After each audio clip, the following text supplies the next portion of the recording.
रूहानी स्थिति हमारे जीवन में हर प्रकार की सफलता का आधार है। आत्मिक स्थिति और परमात्मा से संबंध की सदा अनुभूति, ये दोनों को मिलाएं तो इसको रूहानी शक्ति कहेंगे। ये हमारे जीवन में हर प्रकार के कार्यों में सफलता का आधार है। और उसमें भी विशेष हैंडलिंग के लिए। हैंडलिंग माना हमें जीवन में सबसे पहले तो खुद को हैंडल करना पड़ता है। अपने मन को, अपनी बुद्धि को, अपने शरीर को हैंडल करना पड़ता है, राइट? फिर उसके बाद हमारे जो संबंध में आते, हमारे जैसे, हमारे से छोटे, हमारे से बड़े, सबके साथ हमको कोई ना कोई कर्म करते हुए, निभाते हुए चलना पड़ता है। तो उसमें भी बहुत बार हमें हैंडल करना पड़ता है। हैंडल हमेशा नहीं करते, लेकिन जब कुछ जो जिसको कहते रेगुलर संबंध में चलता है ना, ये माँ है, माँ को खाना बनाना है, पिता है, पिता को कमा खिलाना है, या माँ को भी कमा खिलाना है, ठीक है, उसने ये किया, उसने ये किया, सब ठीक हो गया, ये है आम स्थिति। लेकिन कुछ ऊपर नीचे होता है तो हैंडल करना पड़ता है, ठीक है। कुछ बात बिगड़ जाती है तो मैनेज करना पड़ता है, हैंडल करना पड़ता है। तो उस हैंडलिंग के लिए बाबा से पहले हमारे पास में 5 यंत्र थे।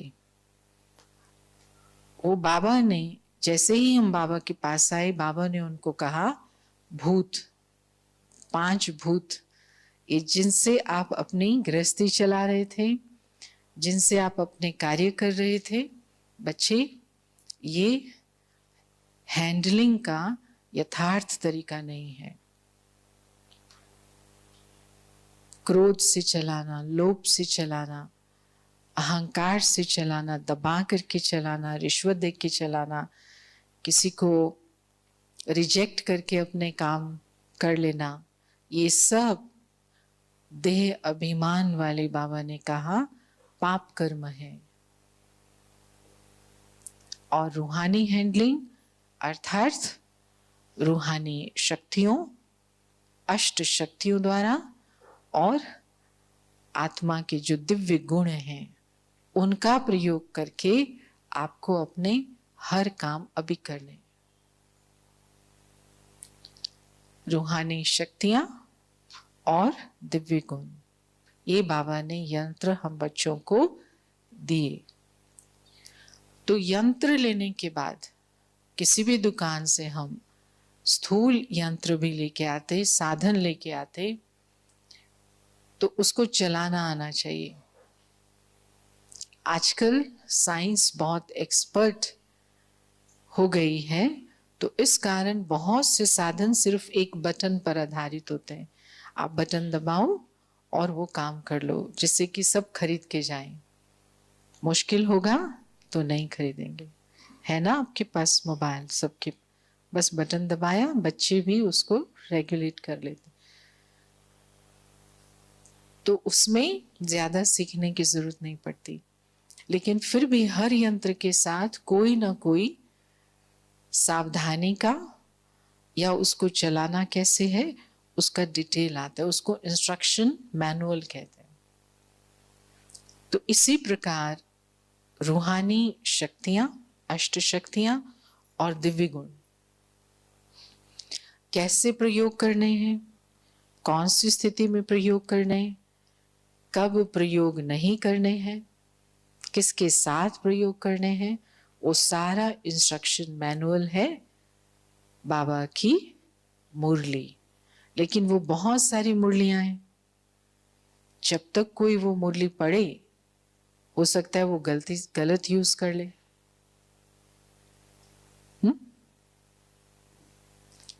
इसीलिए हमारी इस प्रकार की बाबा ने भट्टियां कराते कि हम जो भी अनुभवी आत्माएं हैं, जिन्होंने बहुत काल से सुना है और जो ध्यान रखते इस बात का, तो थोड़ा थोड़ा कुंजियों के रूप में, चाबियों के रूप में वो ये अनुभव शेयर करते रहें, तो जिससे कि सबको लाभ होता रहे।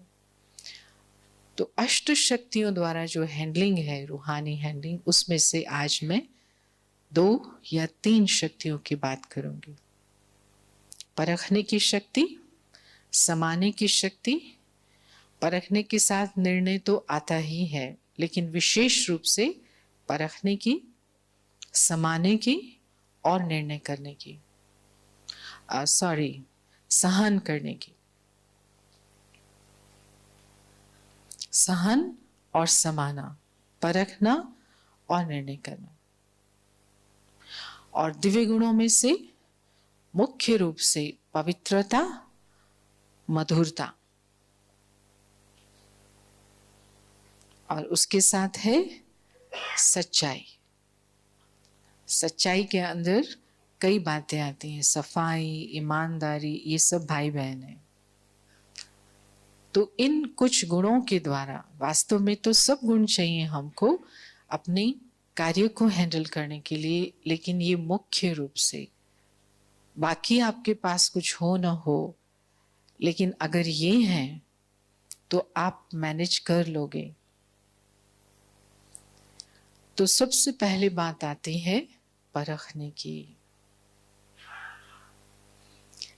देह अभिमान की स्थिति में हम अधिकतर उन लोगों को अपने नजदीक रखना चाहते हैं, पसंद करते हैं, या जॉब देते हैं, या उनके साथ संबंध जोड़ना चाहते हैं, जो थोड़ा दिखने में कैसे होने चाहिए ना, दिखने में वो जो मिरर वैल्यू है ना, उसकी मिरर वैल्यू हाई हो, उसको कहते हैं ना फोटोजेनिक। ये बड़े फोटोजेनिक हैं, वो आकर्षण करने वाले दूसरों को। ऐसे लोग होंगे तो वो सब फटाफट सब शॉप्स में सेल्स पर्सन ऐसे वाले सिलेक्ट कर लेंगे जल्दी जल्दी। संबंधों में भी क्या करेंगे, सब अखबार भरे हुए ना, बहू कैसी चाहिए, खुद कालू राम, बहू कैसी चाहिए। तो ये जो हमारा इवैल्यूएशन का, असेसमेंट का तरीका बना हुआ था, हम टेम्पररी, जो अल्पकाल की सुंदरता है, अल्पकाल की वैल्यू वाली चीज है, उसको हम महत्व देने के कारण अपने आसपास यही जमा करते थे। थोड़ा बोलने वाला हो, ऐसा बोले जो सबको आकर्षण कर ले, है ना, तब तो मेरा सामान बिकेगा मार्केट में। और या घर में कुछ लड़ने के लिए आ जाए तो जवाब देने वाला हो।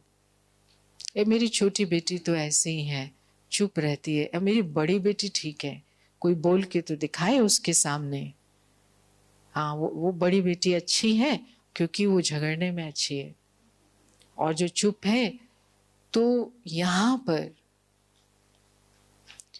परमात्मा ने हमें 2 बातें बताई, ज्ञान बिंदु दिए कि सबसे पहला, वैसे तो विशेष ब्राह्मण परिवार की अभी बात हो रही है, हमारी बात हो रही है ना, लेकिन इन जनरल में कि हर आत्मा का अपना अपना पार्ट है और वो विशेष है। हर आत्मा का पार्ट विशेष है, कोई का पार्ट ना मिले दूसरे से। अगर वो धरती पर आत्मा आई है तो उसको आप रिप्लेस नहीं कर सकते, वो मिस नहीं हो सकती। वो कल्प कल्प वो उस पूरे स्क्रिप्ट का हिस्सा है। क्या ये कम बात है? अविनाशी स्क्रिप्ट का कोई हिस्सा है, क्या भी रोल हो उसमें, लेकिन वो हिस्सा तो है, कोई भी हो। और उसमें भी हमारे आसपास हमारे बच्चे, हमारे भाई बहन, हमारा पति पत्नी, संबंधी, पड़ोसी, सब आत्माएं हैं, ज्योति बिंदु हैं, और विशेष एक्टर हैं और हर एक का पार्ट अलग अलग है, अपने समय पर उसकी विशेषता है। तो परखना माना आत्मिक उसके इस अविनाशी रोल को तीसरी आंख से देख करके स्वीकार करना। और अगर हम स्थूल विशेषताएं ढूंढते हैं, बोलती अच्छा है, साइकिल अच्छा चलाती है, स्कूटर चला लेता है, कार चला लेता है, इंजीनियर अच्छा है, तो उसमें हम कभी कभी परखने में धोखा खा सकते हैं। तो परखने में पहली पहली बाबा ने बात बताई, हर आत्मा यूनिक है। इस दृष्टि से आप देखेंगे तो धोखा नहीं खाएंगे। आप उनके पार्ट को समझते हुए ये काम नहीं कर सकते, ये काम नहीं कर सकते, लेकिन ये तो कर सकते हैं।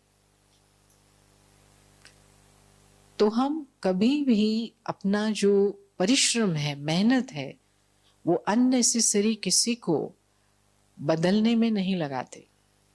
नहीं तो जो बहुत बोलती है हमारी बेटी, उसको चुप कराने में लगे रहते हैं, और जो बिल्कुल नहीं बोलती उसको बोलने में लगे रहते हैं। तो क्या चाहते हो आप? है ना, होता है ना ऐसा। तो दोनों में टाइम वेस्ट होता है। वो जैसे बेसिक पर्सनालिटी किसी की होती है, उसको टच करना माना टाइम वेस्ट करना। वो बेसिक, उसका कोई अंतर्मुखी है, कोई अच्छा बोलने वाला है, कोई अच्छा सहयोग देने वाला है, कोई समाने वाला है, कोई सहन करने वाला है, जो जैसा है वो परख करके उस द्वारा वो कर्तव्य करा लेना, इसको कहेंगे रूहानी श्रेष्ठ हैंडलिंग।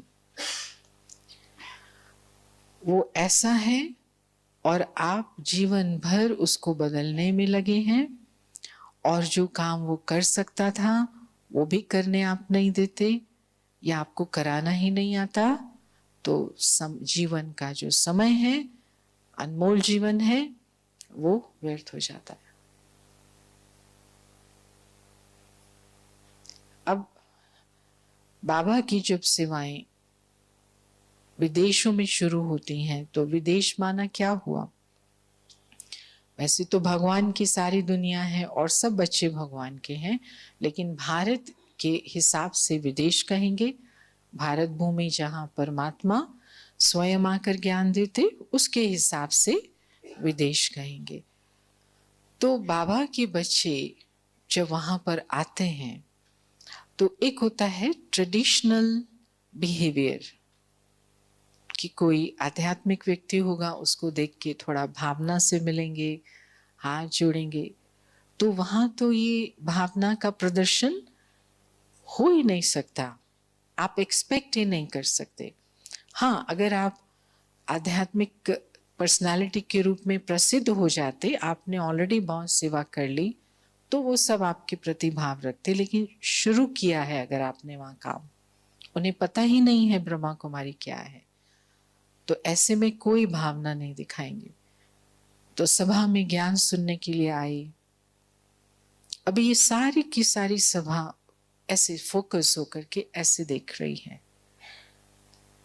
लेकिन अगर कोई नए सुनने आएंगे और वो भी विदेश में, तो एक ऐसे देख रहा होगा और एक ऐसे देख रहा होगा, और एक आंख बंद करके बैठा होगा, और एक आंख बंद करके ऐसे करके टांग आपकी तरफ खड़ी करके बैठा होगा।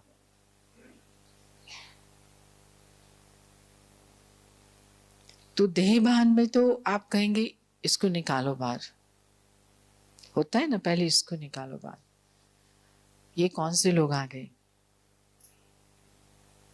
लेकिन बाबा ने अगर हमें ये नहीं बताया होता कि ये जो ऐसे करके है ना, ये तो इसका अंतिम जन्म का कोई खेल है, जो इसको इस जन्म में ट्रेनिंग मिली, जैसे परिवार मिला, लेकिन है तो आत्मा। है तो ज्योति बिंदु हीरा मेरा बच्चा है और मुझे अपने इन बच्चों से ही अपना कार्य कराना है। तो जब ईश्वरीय संदेश गया कि राजयोग का अभ्यास कराया जाएगा, आइए, तो ये आ गया, अब इसको संभालो। मैंने तो निमंत्रण दिया था बच्चे, और मेरा बच्चा आ गया, और लेकिन वो बच्चा दिखाई तो दे ही नहीं रहा है, टांग ऊपर करके आपकी तरफ बैठा हुआ है। और दूसरा है, उसकी इधर बाल इधर हिप्पी ऐसे करके, और बीच बीच में पता नहीं कहाँ किसी से बोलता है, एक ऐसा बैठा हुआ है। अब आप बाबा को भी देख रहे हो, कौन लाया भगवान की सभा में, कौन लाया? खुद परमात्मा ने निमंत्रण देकर के आह्वान किया अपने बच्चों को, और बच्चे आए।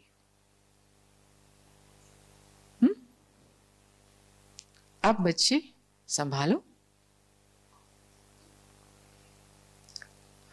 तो जब आप उस स्मृति में रहते, तो फिर आप ये जो कुछ दिखाई दे रहा है उसको कंसिडर नहीं करते, अर्थात उसको ध्यान में न रखते हुए, उसको निग्लेक्ट करते हुए आप चमकते हुए सितारे को देख करके बाबा का संदेश देते हैं। और उसके बाद जो उनका प्रतिक्रिया होती, उनके मन में उनकी दृष्टि से जो चमक दिखाई देती, और वो जाते जाते टोली तो देते हैं ना, जाते जाते स्पासिबा स्पासिबा स्पासिबा स्पासिबा माना थैंक्स। हाँ, ऐसा स्पासिबा स्पासिबा बोलते बोलते जाते, और कहते जाते कि भगवान का शुक्रिया कि आप हैं, मतलब आप इस दुनिया में हैं, उसके लिए भगवान का शुक्रिया। तो दिखने में तो बिल्कुल दूसरा कुछ लग रहा था। अगर आप सोचते अच्छी ऑडियंस हो, थोड़ा सा टाइप बूट वाले लोग हों, थोड़ा सा अच्छी जेंट्री हो, ऐसे होता है ना, जेंट्री कैसी आई, तो ये सब हमें परखने नहीं देता आत्माओं को। तो आज 32 साल हो गए सेवा को, तो जो शुरू की ऐसी सभाएं आई थी, शुरू में जब किया था, तो वही लोग आज सारे सेंटर्स का काम संभाल के बैठे हुए हैं। वही लोग, वही जो इतने बड़े बड़े बाल कट हिप्पी, वही जो टांग ऊपर करके बैठा था, वही जो बदबू आ रही थी किसी से, किसी के दांत पूरे के पूरे काले, और आखिर स्पासिबा बोलते थे तो लगता था ये क्या है, वही लोग आज परिवर्तन होके फरिश्तों जैसे लगते हैं और बाबा का कार्य कर रहे हैं, बहुत ज्यादा मेहनत कर रहे हैं। तो पहला क्या हुआ? परखने की शक्ति, और उसका आधार क्या हुआ कि हर आत्मा का ड्रामा में अपना पार्ट है, और विशेष उन आत्माओं का जो ईश्वरीय ज्ञान सुनते हैं। ईश्वरीय ज्ञान सुनने के लिए कहीं भी दुनिया के कोने में बाबा के घर में आती हैं। ये तो मैं थोड़ा एक जरा सा बता रही हूँ, पूरे विश्व में ऐसे ही सेंटर खुले। कोई माउंट आबू में ऐसे घूमते घूमते बस इंडिया जाना है, वो घूम रहे हैं इधर से उधर, और यहाँ कोई गाइड उनको लेके आ जाते, वो एक राउंड करती हैं और उनको कहा जाता है कि आप यहाँ पर रुके हो तो 2-3 दिन आ जाओ, 1 घंटा सुनो। तो वो सुनती हैं। ये नहीं देखा गया कि ये तो हिप्पी लग रही है, इसके तो पीछे क्या है, इसने तो चप्पल भी नहीं डाली हुई, ये पता नहीं कौन होगी, ये नहीं देखा गया। बाबा का बच्चा आया है, मधुबन तीर्थ पर आया, ऐसे नहीं आ गया। तो जिसने भी उसको सुनाया तो उसने क्या याद रखा? आत्मा है। तो आज साउथ अमेरिका की सेवा और अर्जेंटीना की सेवा वो एक आत्मा कर रही है जो हिप्पी बन के घूम रही थी यहाँ पर कभी 35 साल पहले। और आप देखेंगे, कहेंगे अरे ये तो फरिश्ता है, तो नंबर 1। फिर दूसरा,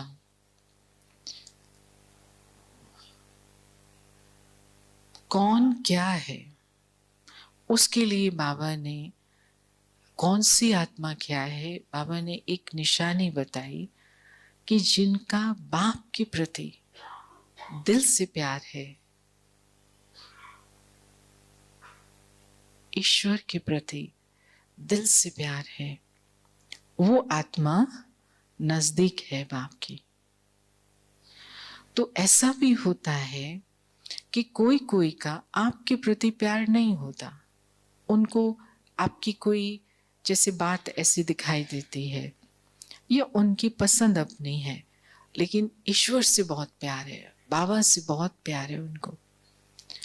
तो हम अधिकतर उन लोगों को लॉयल समझते हैं, वफादार समझते हैं, जो थोड़ा हमको सलाम करते रहें, आप तो बड़े अच्छे हो, आपने, और वो हमको नहीं करता सलाम, बाबा से बड़ा प्यार है, तो आप उसको सेवा देंगे? अगर नहीं देंगे तो मतलब रूहानी यथार्थ श्रेष्ठ हैंडलिंग नहीं है। आप उनको कार्य में समझते नहीं तो भी कमी मानी जाएगी, क्योंकि अपनी कोई ना कोई शक्ति की कमी के कारण वो आपका सम्मान नहीं कर पा रहा है। बस क्योंकि आप अच्छे हो तो आप सम्मान लायक हो, लेकिन जरूरी नहीं है कि हर कोई आपको समझ पाए, आपको उतना सम्मान दे पाए, स्नेह दे पाए, सहयोग दे पाए, लेकिन परमात्मा को तो प्यार करता है ना। तो उसकी उस विशेषता को परख करके कि भगवान का जो प्यारा है, भगवान की उस पर नजर है, तो कभी ना कभी ये आत्मा उस याद की शक्ति से अपने जीवन में बाकी रही हुई कमियों को भी भर लेगी। इसलिए सेवा का जो प्रसाद है, वो कहते हैं ना लंगर सेवा का, सेंटर्स जो होते हैं वो लंगर होते हैं सेवा, उसमें से 1 चम्मच सेवा भी उसको दे। उसमें घबराना नहीं होता कि ये तो बातें नहीं करता, हलो भी नहीं करता, ओम शांति भी नहीं करने आता, अपने आप ही चला जाता, वो बस बाबा के कमरे में बैठता है, चला जाता है, हमें तो कुछ पता नहीं होता है ना। ऐसी निशानियों से हम इवैल्यूएशन गलत कर लेते कई बार।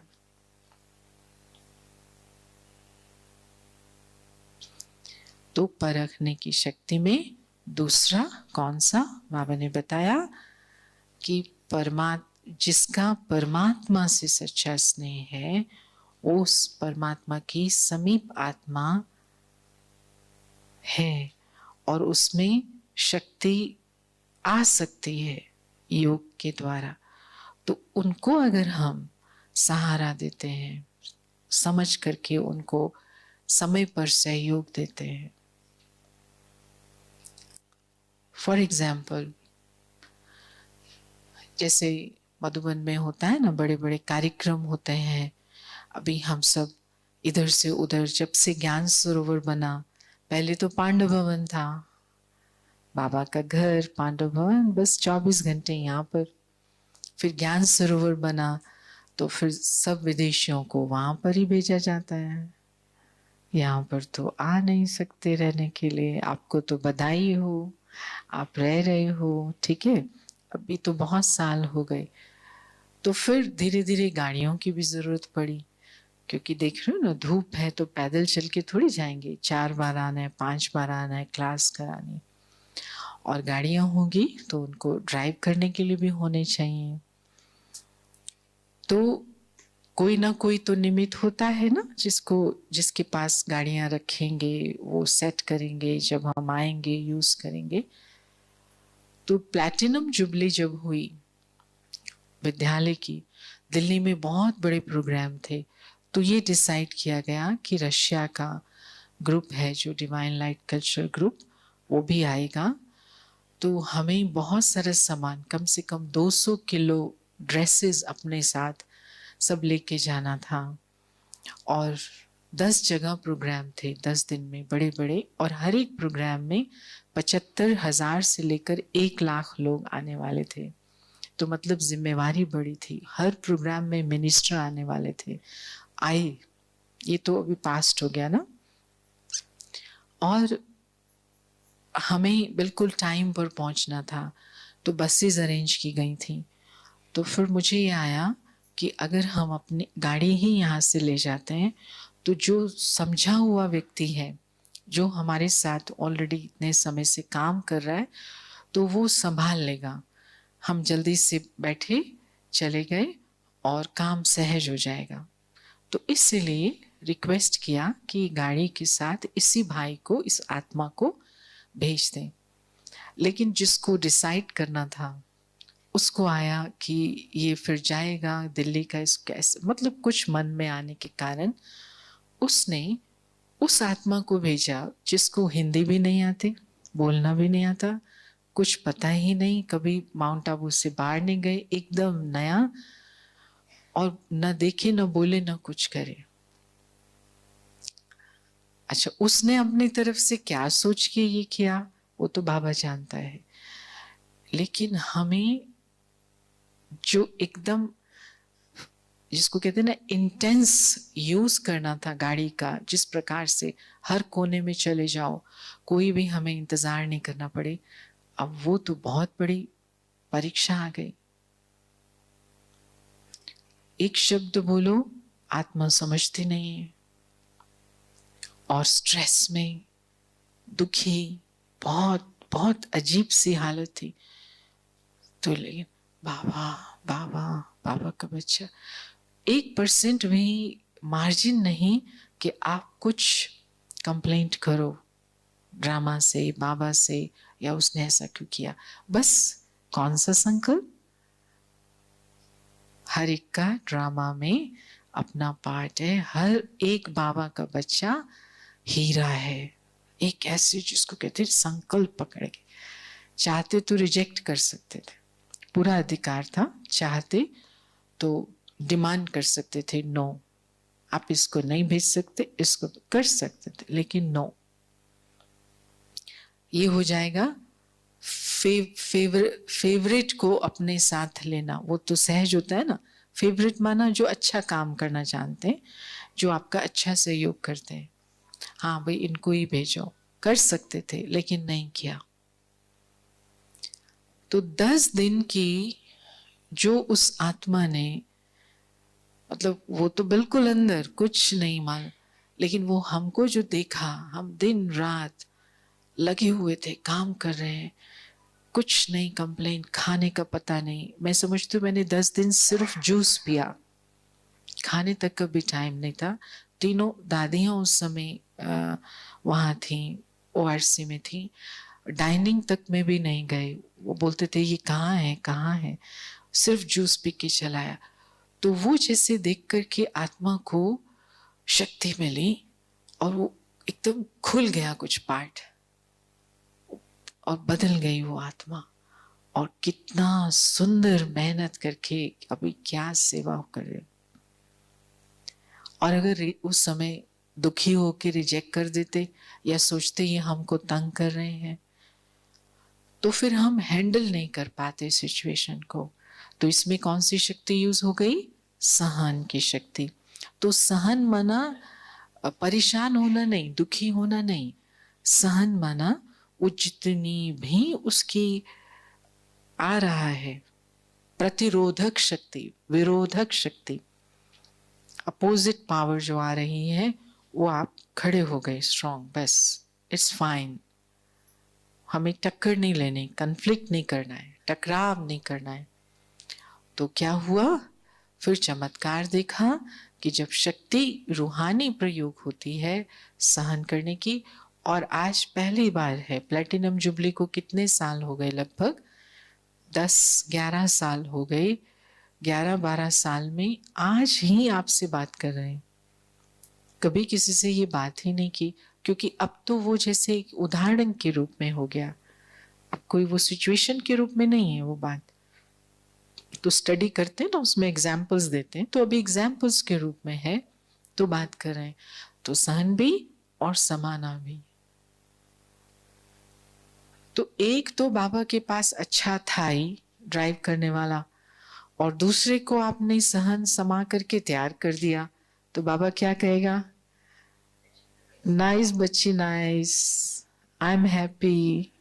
तो दिखाई पड़ता है, क्योंकि हम सब प्रेफर करते हैं बना बनाया खाना खाने को मिले, और जाकर के गेहूं बो करके, गेहूं काट करके, पीस करके आटा बना के चपाती बना, वो नहीं कोई चाहता है।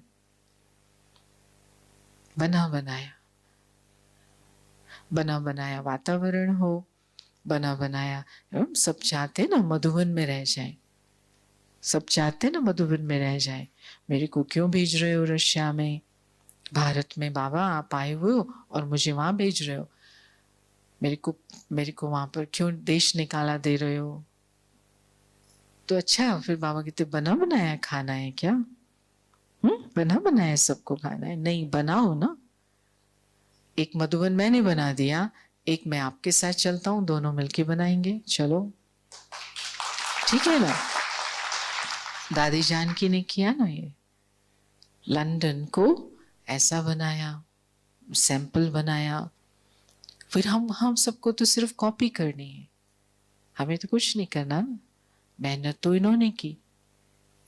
तो कॉपी करना बाबा ने क्या बोला अभी, बहुत आसान है। तो शक्तियों द्वारा। फिर इसके साथ साथ कभी कभी जब हम फैमिली में हैं, जॉब पर हैं, कुछ न कुछ काम हमारे साथी, हमारे सबऑर्डिनेट्स इस प्रकार का कर देते हैं कि हमारी रुसवाई हो जाती है, नाम खराब हो जाता है, काम उल्टा हो जाता है, बहुत बड़ा नुकसान हो जाता है। तो उस समय भी सहन शक्ति,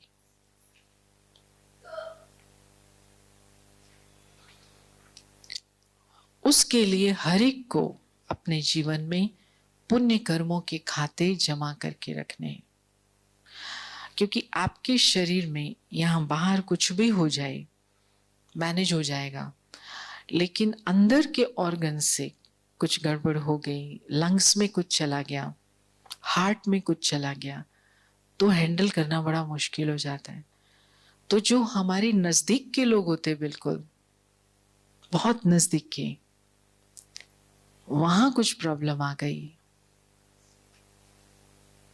उनके मूड में कुछ अंतर आ गया, उनकी सोच में कुछ अंतर आ गया, आप उसको कैसे हैंडल करोगे?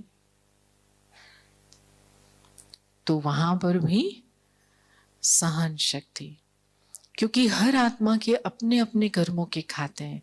हमें लगता है ये तो ब्राह्मण है, ये तो सेंटर पर रहते हैं, ये तो 25 साल से ज्ञान में चल रहा है, लेकिन कर्मों के खाते जन्म जन्मांतर के उनके अपने हैं।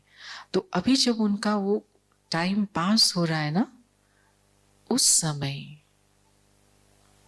अगर हम सहन कर लेते, सामना कर लेते और उनको सहयोग देते हैं, क्योंकि पहले हमने उनको सारी अथॉरिटी दे दी, सब अधिकार दे दिए, सेवा की तरीके समझा दिए, और अभी वो ऐसे मूड बना के बैठे, कमरा बंद करके बैठ गए, तो क्या कहते, इसको निकालो, ये नहीं चलेगा यहां पर।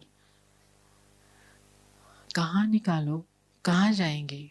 ऐसे तो सबको निकालना पड़ेगा, हम में से कौन रह जाएगा तब? हम सब कुछ ना कुछ गलतियां करते। तो लेकिन अगर हम उस समय, मैंने जितने भी प्लान बनाए घर के लिए, जो भी, वो सब खत्म हो गए, फ्लॉप हो गई, क्योंकि बहुत नजदीक की आत्मा सेवाधारी ने कहा कि को जीवन में कोई टर्न आ गया, मूड मेरा मूड नहीं, कमरा बंद। इतने डेडिकेटेड, इतने सम्मान देने वाले आज बिल्कुल 360 डिग्री बदल गए। उस समय मधुरता, पवित्रता की शक्ति, क्योंकि पवित्रता सुख शांति की जननी है। कोई भी दृश्य आपको हर्ट नहीं करे, दिल को घायल नहीं करे, दुखाए नहीं। और वो तब होगा जब बहुत काल से आप हर एक कार्य को साक्षी होकर करे हो। मेरा सेंटर, मेरा नाम, मेरी सेवा, अब लोग क्या कहेंगे, कितनी अच्छी सेवा पहले होती थी, अब नहीं कर। उनको क्या पता कि घर में ये हाल है, बेचारा कोई, उनको तो पता नहीं। और हम अपने नाम के पीछे पड़े हैं कि बाकी सब सेंटर्स के तो ये काम हो रहे हैं, हमारा तो हो नहीं रहा। सब लोग कहेंगे ये क्या हो रहा है। नाम तो उदाहरण सेंटर का दे रहे, लेकिन घरों में भी ऐसा होता है। पत्नी का कुछ इस प्रकार से शरीर हो गया, पहले सब अच्छा चलता था, अब तो कुछ आगे ही नहीं बढ़ पा रहा, कुछ ऐसी बीमारी हो गई, अब हम दुखी रहते हैं, 10 लोगों को बताते हैं। तो ये सब परिवर्तन जो आते हैं, कर्मों के हिसाब किताब आते हैं, उसको हमें पवित्रता की शक्ति से, वो एक वार के रूप में नहीं, ये मेरे ऊपर अटैक आया है, वो वार ना समझ करके साक्षी हो करके दृश्य देखना, तो माया हार खा जाएगी। नहीं तो माया तो यही चाहती है ना, हमको अलग करे बाबा से, तो हम फिर अपने घर की परिस्थिति को भी हैंडल कर पाएंगे।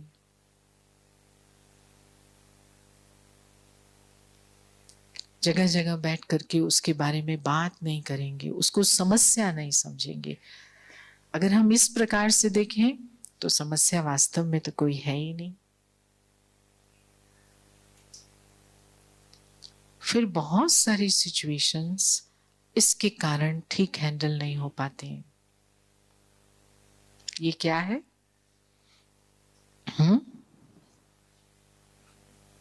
मुख द्वारा हम जोड़ भी सकते और मुख द्वारा हम तोड़ भी सकते। तो मेरा क्या चार्ट है पूरे ब्राह्मण जीवन में, इस मुख द्वारा कितना परसेंटेज मैंने गलतियां की हैं और जोड़ने की बजाय तोड़ने का काम किया है, वो मुझे अपना चार्ट देखना है। क्योंकि ब्रिज भी बन सकते या कैंची भी बन सकते, सुई भी बन सकते या कैंची। कैंची क्या करती? काट देती, और ब्रिज क्या करता? जोड़ देता है। जबान, जिसके लिए कहते जबान तख्त पर बिठाती और जबान ही नीचे गिरा देती है। तो किसी की गलती करने पर या किसी के हमारे द्वारा कुछ ऐसे बोल बोले जाने पर हमने अगर मधुरता का यंत्र अपनाया,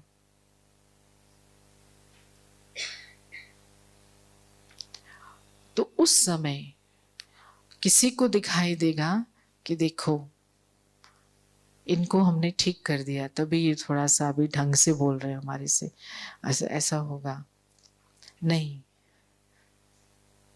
वो इसलिए नहीं मधुरता, लेकिन इसलिए कि कोई भी प्रकार के टकराव से किसी भी आत्मा के साथ बाबा की नजर में मेरा चार्ट कैसा हो जाएगा, तो मुझे निर्माण होने में, मधुर होने में कोई भी कंजूसी नहीं करनी चाहिए। इसको झुकना नहीं कहते, इसको बाबा की नजर में हमेशा हमेशा के लिए ऊंचा उठना कहते, हमेशा के लिए। बाबा ने मेरे साथ क्या किया? बाबा ने मेरी कमियों को देखा क्या? जब हम बाबा के पास आए थे तो हमारे पास कुछ गुण थे। गुणवान जो आए थे बाबा के पास, हाथ खड़ा करें। गुणवान। और बेगुण जो आए, बैंगन कितने लोग आए थे? बेगुण, सब बेगुण आए थे ना। तो उन बेगुणों को, काली आत्माओं को बाबा ने शाइनिंग बनाया, सितारा बनाया, पवित्र बनाया। वो किससे? मधुरता से। मीठे बच्चे, मीठे बच्चे। तो किसी की कड़वाहट को, उसको कुछ अच्छा नहीं लगा है, दुखी है जीवन में, सफलता नहीं है, तो वो ऐसे ही बिहेव करते हैं। आकर के पूछेंगे, अच्छा आप कब कब करने वाले हैं, करने वाले हैं कि नहीं करने वाले हैं? फिर हम कहेंगे आपको बात करने के मैनर्स हैं? तो ये मधुरता है? वो जो कर रहे हैं सो कर रहे हैं, मुझे क्या करना है? ठीक करेंगे। और फिर थर्ड, पहले उन्होंने 2 सेंटेंस ऐसे बोले और हमने प्यार से बोला, फिर वो तीसरा ऑलरेडी सॉफ्ट हो गए होते हैं, उसी समय ही सॉफ्ट हो जाते हैं।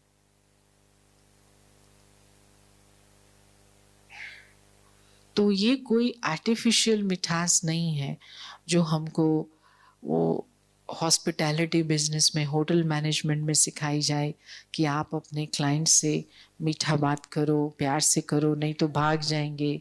ये वो नहीं, ये तो रूहानी आत्मिक मिठास है कि सब भगवान के बच्चे अभी अपने सब परीक्षाओं को पास करके, अपने दुखों को पास करके आखिर करके सतयुगी दुनिया की तैयारी कर रहे हैं। तो मुझे उसमें बस सहयोग देते जाना है इन गुणों के द्वारा। और खर्चा क्या लगता है? स्वीट काम करने का खर्चा लगता है। कोई को आपने साड़ी प्रेस करने के लिए दी, वो आकर के जला करके कहता है जल गई, सॉरी, और चला जाता है बस। सॉरी। तो आप कहोगे इतनी तो थोड़ा महसूस तो करो, मेरी तो तुमने ये चला। वो क्या मधुरता है? फिर वो एक होता है जो आपका सब कुछ तोड़ फोड़ के रख दिया और फिर जाकर के बैठ गया कि मेरे से तो काम होता नहीं, सेवा होता नहीं, मैं जा रहा हूं, मैं तो देखो सब कुछ जला देता हूं। अब क्या करोगे आप? कौन सी शक्ति का प्रयोग करोगे? एक तो जला दिया, ऊपर से ऐसे बोल रहे हो बड़े होशियार हो, ऐसे बोलते हैं ना। तुमको इसको ठीक करना चाहिए, ये करना, ऐसा बोलते हैं। लेकिन इस समय भी हमको निर्माण होके, मधुर होके एक एक को संभालना है। इसको कहते हैं हैंडलिंग, कि कोई जाने ना पाए भगवान की गोदी से। जिनको भगवान ने बिठा करके रखा है वो एक एक आत्मा उसकी गोदी में बैठ करके स्वर्ग तक पहुंचे, मुक्ति धाम तक पहुंचे। ये बस अगर हमने काम कर लिया तो जन्म जन्मांतर बाबा आभार मानेगा, क्योंकि बहुत दुखी हैं उसके बच्चे, कहाँ जाएंगे। इसमें समय देना पड़ता है, एनर्जी देनी पड़ती है, सुनना पड़ता है, समझना पड़ता है क्या है आखिर। फिर उसमें तंग भी हो जाते हैं कि कब तक हम ये इन ऐसे लोगों को मनाते रहेंगे। जब तक जान है तब तक बाबा के बच्चों को हमको हाथ देना है, संभालना है, क्योंकि ये वो हैं जिन्होंने बाबा को पहचान लिया है। तो साधारण आत्माएं तो नहीं। तो स्वीकार करना माना रिजेक्ट नहीं करना। तो अब यहां पर फाइनल एक बात, क्योंकि समय हो गया, कि मेरे पास में 100 ऑप्शन है, मतलब 70, 80, 100 आत्माएं, 10 कुमार हैं। इसने थोड़ा सा ठीक बिहेव नहीं किया या काम नहीं किया तो मैं कहूंगी गेट आउट, और ये इनमें 9 में से किसी को काम दे दूंगी। और अगर है ही एक,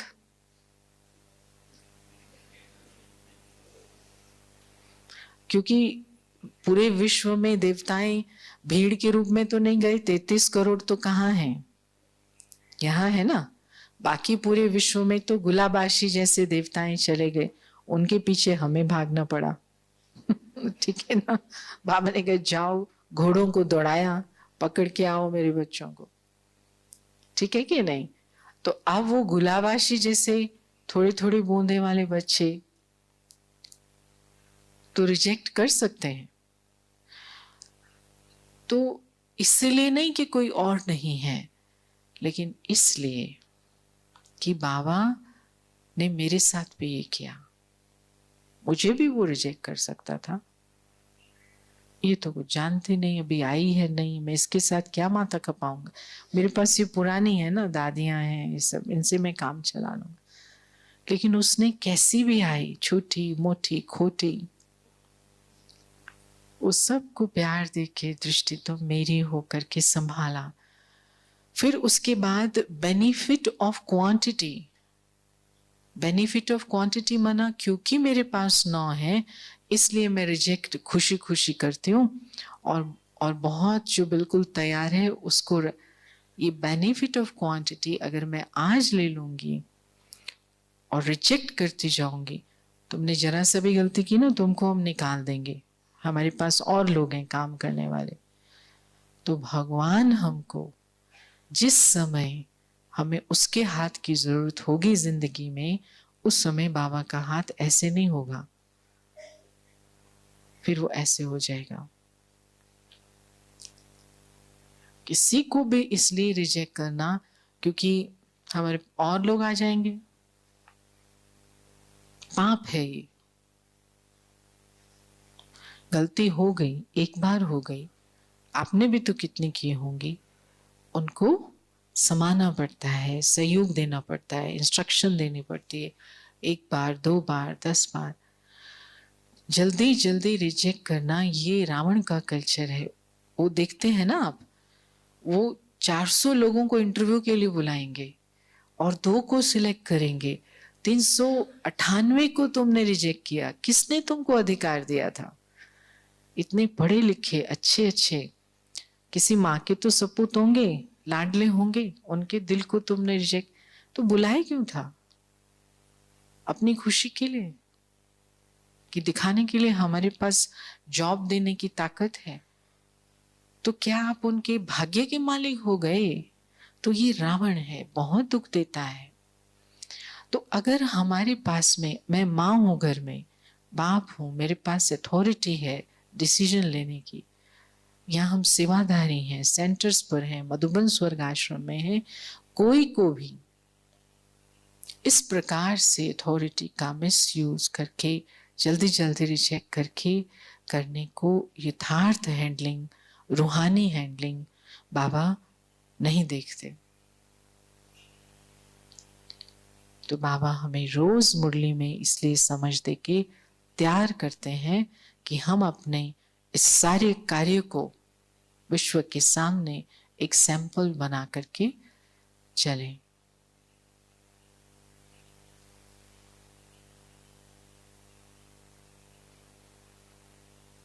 ओम शांति।